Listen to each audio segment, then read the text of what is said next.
I'm connecting with someone who is not in their full power. You could be a writer, or you used to love to write, 1133, to speak, to communicate, to express, to sing, to somehow be articulate. You had plans, aspirations, visions, goals. You liked to make lists, schedules, whatever, okay? King of Swords energy here. Doesn't matter gender.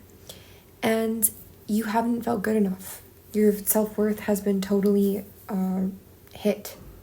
And that's a big part of why you're not feeling this, okay? You're not in your energy. You could literally be on the cusp sign-wise, or you could have strong air placements. Doesn't have to be, though. You've shut yourself off and detached from so many of the people, places, and things that hurt you, that bound you, that kept you in negative, toxic energies.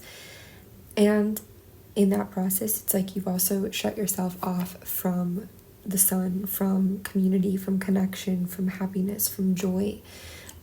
So that's something that you're in a process of reclaiming, or you're going to have to get into the energy of reclaiming the joy and not throwing everything away when we threw out the things that were toxic and binding. This self-worth stuff goes so deep for you because it's not just from you, it's especially from family, from your roots, from your ancestry, your lineage, from your other lifetimes, if you look at it this way, from all kinds of voices around you. It's deep. There could even be poverty associated to this, a lack of resources, a lack of material things that we need, okay? But it's also at its root really like, I am not enough. And like, those energies really hurting the heart here. I'm also hearing spiritual surgery, and I'm seeing that too. So the other side of this is that there is a huge shift, reset, alchemy going on for you in all of those previous energies, family, lineage, ancestry, past lives, all of that. There's a huge shift that you are doing through this, even through the process of losing yourself or not being in your full power, losing those gifts or abilities, or losing sight and inspiration and connection to them for a while. That is like very much a part of this. That could very much represent that spiritual surgery. 10 years, 11 years, 12 years, all also could be very significant times. Feels like you're learning, or you're going to be learning how to self-care, how to grieve as well, detach, grieve, accept more peace.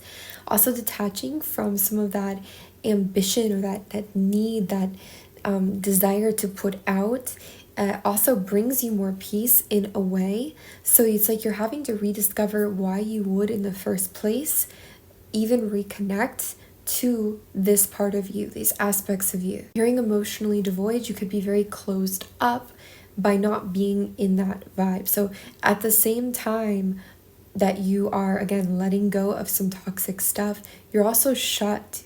And that's from that pain, that's from that hurt. This is all a part of the process as you do purge those past energies, family correlations as well. It looks like a great transformation took place here. Could have even been like a Saturn cycle, Saturn return, some kind of strong death or just transformation that you went through. Then there was this waiting energy, or this process of transmutation, where you were trying to release and let go and process a lot of those old resentments and emotional baggage and pains. And then you felt the first spark of inspiration you felt in a while connected to a relationship, okay? This could have been a little bit, there's like a codependent vibe here, but that's okay. That's just what we see. And it's like the first excitement you felt in a while, or that passion, but you came in a little messy here. You came in a little haphazard, but you came in excited. You came in with that honest passion, and that's amazing. There has been a little bit of conflict and confusion here, but it's almost coming from past residue. I'm hearing miscommunication that could be there as well, but a lot of ideals, paradigms that are changing, just past residue that gets in the way. There's a lot of anxiety here about this relationship, about this connection. Look at the position of these lovers, or this connection, this relationship.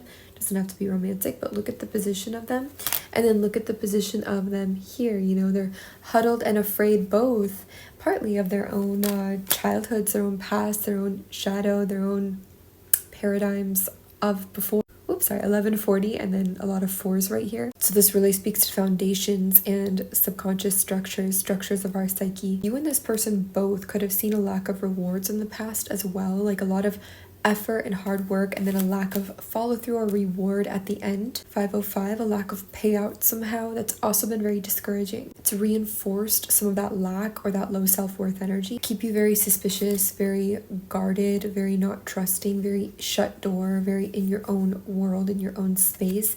And even if you're sharing with somebody now in that space that's connected and related, or that you would be soon, there can still be some distance even then to the deeper depths because of all this process and the parts of you've shut off. Remember, it's like sometimes we think, I'm going to just shut off that part only. But when we shut off that part, we shut off the good things with it too. You know, it's not bad that we've shut it off. We need to go through our processes. We can reclaim it later.